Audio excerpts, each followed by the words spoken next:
Actually, Jim Crow is a character that was invented by this man called Thomas D. Rice. Thomas D. Rice was a performer, a theatrical performer, and he came up with a character whereby he represented the black man or the African American man as a very nimble and irrelevantly witty person who was just so rugged. Actually, this character that he made was always wearing torn pants and battered hats, and he had torn shoes.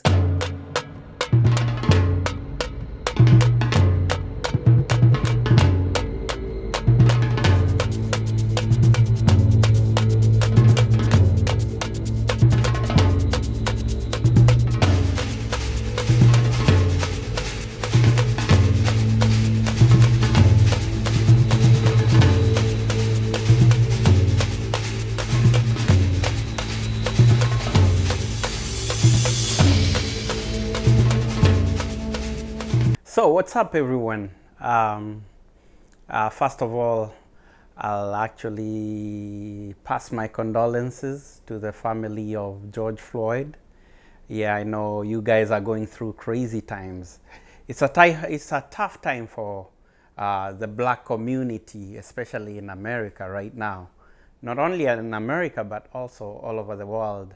My sisters in Kenya and one in Dubai, actually, they've been calling me, asking if I'm doing okay. They see violence and they think all of us are in trouble or something. Yeah, but yeah, it's a concern to all Africans all over the world, whether born in America, in Europe, or anywhere else. It's been tension between crazy racists and actually some politicians too. It's been a crazy tug of war. I know it's not easy to see as if it's a tug of war, but it's really a tug of war as Africans trying to get someone who killed our brother arrested. We want to get that police officer arrested, but no one has been trying to get him arrested.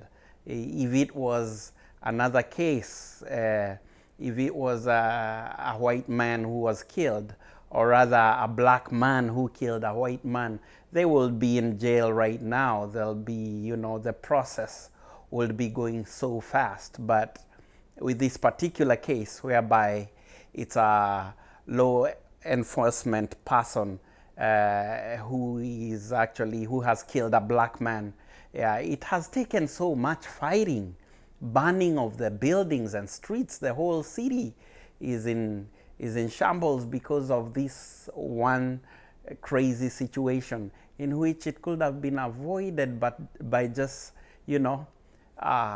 acting the right way. It was obvious that this guy needed to be arrested. A few people actually asked me the other day, what is this Jim Crow?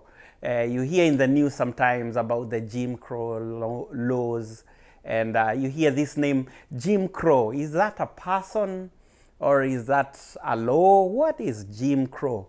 And also another thing I want to talk about is blackface. Where is this meaning of blackface coming from? A lot of Africans actually, I'm so sure they don't know what blackface is, because it's not in our schooling system in Africa. It's not in our school system. So we hear about this politician painted his face black and showed people the blackface, and now he's in power and it's unfair. And Africans who, especially the ones who have not gone to high school here in the US, don't know exactly what blackface is. They might not even know what the Jim Crow laws are and what Jim Crow means. So basically, I will explain a little bit about Jim Crow and about how it came about, and the meaning of it. I hope I hit home well. I hope I I am totally right. If not, I'll also ask you to go and do more research for yourself. Let's dig deep. So let's go. What is Jim Crow? Is this a person? Actually, Jim Crow is a character that was invented by this man called Thomas D. Rice.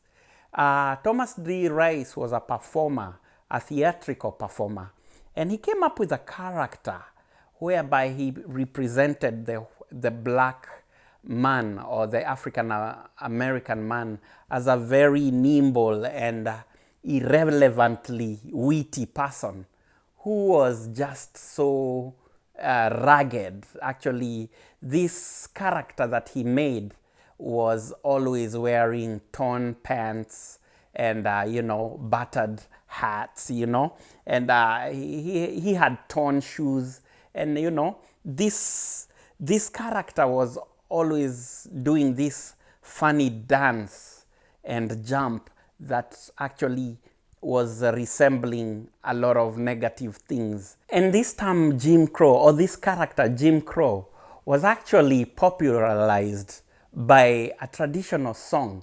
It was a traditional slave song that actually was called Jump Jim Crow, and it had this kind of a dance, which was actually lately imitated by a rap singer that I don't know his name, but I'll put it on the screen here. This rap singer actually kind of imitated the Jim Crow dance, and this Jim Crow character and this traditional song, Jump Jim Crow, actually they kind of commingled each other, and actually the character who was taking Jim Crow's place, actually in this case Thomas D. Rice, he was the character who was acting Jim Crow. And what he would do was to paint his white face with chalk. He would blacken his face and hands, and that way he would represent the black person who is actually Jim Crow. And the painting of the white face black was actually the origin of what we call the blackface. All this was meant to create a very negative connotation of the black man, and actually eventually the whole name Jim Crow ended up meaning a black person, or actually a freed slave, or actually African American. So let's dig deeper into the meaning of this word Jim Crow. In the 1800s and actually 1700s, the word Jim Crow was also referred as Jimmy, or Jimmy was a short form of Jim Crow. Like the way you can say, I'm gonna Jimmy your lock. It means if you lock yourself outside the house and I Jimmy your lock, I'll use a Jim Crow to Jimmy your lock. It was some kind of a hammer or something that would actually pull out the lock. So let's go to the word crow. Crow in the 1800s was something called a Jim or a Jimmy. And the term crow was used for blacks as early as the 1700s, So you can see Jimmy Crow, the Jimmy and the Crow. And actually, the blacks were called crows back then. Crows are black. So you can actually derive the meaning, In terms of Jump Jim Crow, farmers used to feed crows with corn soaked with whiskey, that the crows would get drunk and dance around, not being able to fly, as the farmers would beat them up to death. And actually, it's symbolic of how black people were being beaten. And it's also symbolic of the song, it's symbolic of the blackface theatrical character, which was Jim Crow. So I hope you're getting the point. You're starting to get the point how symbolism has been used over the years to belittle and to make the black man or the African American more less than a human, to kind of diminish his importance and his manhood or womanhood, to kind of undermine his nature as a human being and make him less than human. So Jimmy Crow ended up maturing, or rather evolving, to becoming a system, from just a character by a theatrical actor to a name that is ending up to be a definition of a black person. Then now the Jim Crow ended up becoming a system of oppression. You see the whole development right there? It's in human psychology sometimes. If we go back to Africa, the Belgians separated the Rwandese people. And these Rwandese people, they separated them between tribes, the Hutus and Tutsis. And one tribe was taller and had longer nose, and that was considered the superior tribe. And the other tribe was considered the inferior tribe.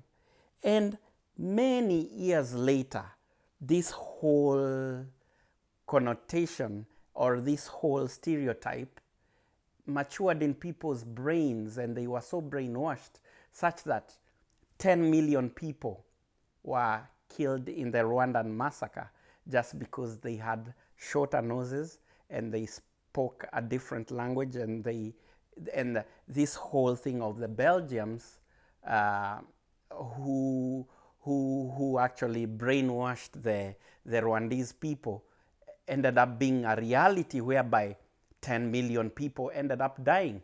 So basically, the Jim Crow terminology and that character and that stereotyping, and then the blackface ended up being a real thing. It ended up being a system of oppression. And that's why so many black people ended up dying during that era. And now, eventually, this character ended up being put into the negative, such that a black person is this lazy, dishonest person, this guy who is not motivated, and actually who is very ignorant.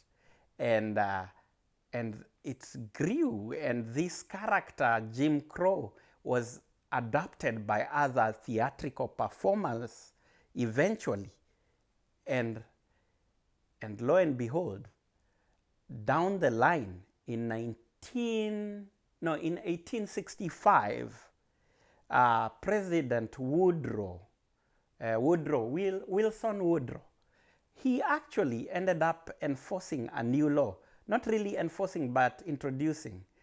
Maybe let's call it enforcing, because he ended up calling it the Jim Crow laws, whereby these laws were meant to promote segregation and separate the whites and the blacks more. And actually, they ended up making it legal, and they call it separate but equal.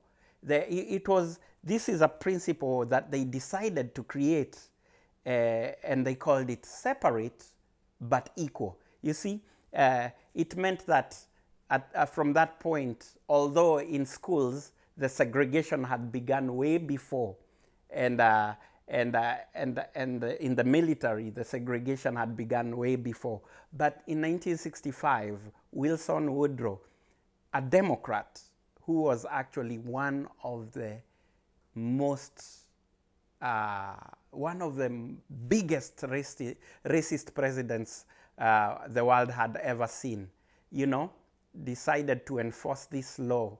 And it became such that blacks had to be in their own public places, like bathrooms. You cannot go to a white person's bathroom. So it was, if it's a bathroom, we have whites only and blacks only, just like the apartheid in South Africa. And schools, we had black schools and we had white schools, and any black person was not allowed to be in white schools. And they said this was a separate but equal system. But in real sense, the black schools and also the indigenous American schools, which the people we call Red Indians, you know, they were very underfunded. And in some cases, they were not having any public amenities at all. So this whole system was separate but not equal. And that's why we ended up having a revolution that was led by Rosa Parks when she refused to stand when she was supposed to let another white person sit in a bus. And also, eventually, this system started going down. So these laws were enacted between the 19th century and the 20th century, the late 19th century and the early 20th century. The laws were enforced basically in 1865. In 1913, President Woodrow Wilson, a Southern Democrat, who was actually one of the biggest racists ever lived, one of the biggest racist presidents ever, initiated the segregation of the federal workplace. This guy decided that the federal system should be separate in terms of your office, your bathrooms, everything. A whole president, you know? And you see how this Jim Crow law ended up becoming. And believe me,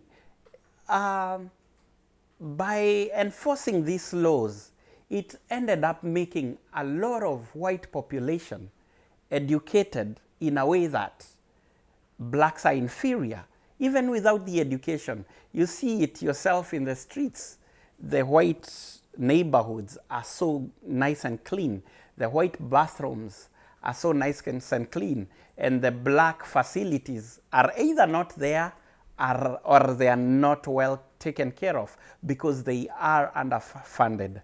But you know, thank God, eventually, in 1954, the segregation of public schools was termed unconstitutional by the Supreme Court under the Chief Justice Al Warren. So Al Warren is some sort of a hero, if I can say.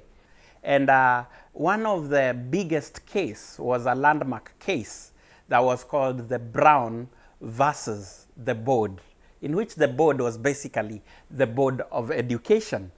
Another case was the Heartland Hotel case in Atlanta. And by 1964, most of those Jim Crow laws were actually totally taken out, especially during the, especially by the Civil Act law in 1964 and the Voting Act law in 1965. At this point, I hope you understand where the word Jim Crow comes from, the meaning of it, how it came about, how it kind of grew to become a system of oppression.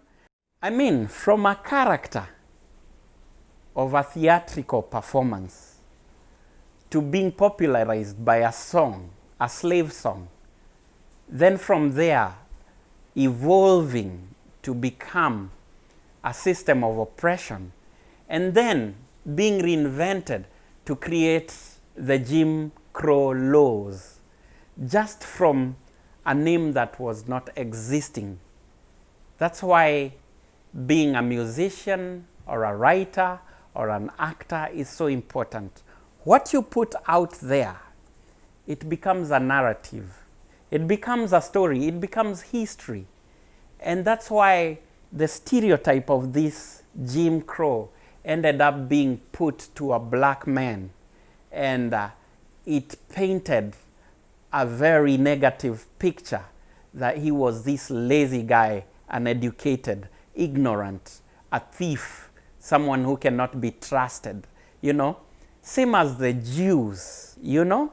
They were termed as long-nosed people who actually just took jobs from other people and were selfish, and they were the real scum of the world. And eventually Hitler decided to eliminate them, which resulted in tens of millions of people, actually over 10 million people dead, Jews dead, you know. Not to forget that even more than the Jews, more black people suffered many more times, and even, not even 10 million, but more than 10 million, maybe 15 to 20 million people died during slavery because of just ignorant assumptions and ignorant perceptions, and deciding that your next person, your neighbor, is less than you and you're more superior. You see, I hope you've understand. I hope you have understood where the blackface comes from. So if you're an African and you don't know what blackface is, and you don't know what the Jim Crow laws are, or what the Jim Crow name comes from, please, I hope I have shed some light for you. It's up to you to really go and do some more research. The reason I'm educating you people who might not be exposed to this is for you to be able to know why people are in the streets fighting for you, black person, for you, African, for you, African American, for you people who are foreigners and have been discriminated, you know. It's a shame that most people, most victims of discrimination are actually black people, you see. So it's good for us to understand our history. And if we understand our history and our narrative, who are we black people? How did we live our lives? What's our history? What's our culture? We will better understand why we should do some things today, why we should fight when we have to fight, and why we should sit when we need to sit, and why we should talk when we need to talk. So I'll encourage most of you friends, brothers and sisters, get a book, learn something, read something, even if it's a paragraph every day. Go read a book about the civil rights and about the Mau Mau and about the Ndebele tribe and about the Maji rebellion and about heroes like Dedan Kimathi and about, you know, people like Tom Mboya, you know, about Kwame Nkrumah. It's up to you, African or black people, to actually learn your history and change your narrative, and things will start moving. Well, thank you so much for listening to this Salama Africa episode. Please subscribe for you to get more stuff, more information, and hit that like button. And also comment if you have a question. Make sure you ask on the comment section. Thank you. Peace. Wakanda forever.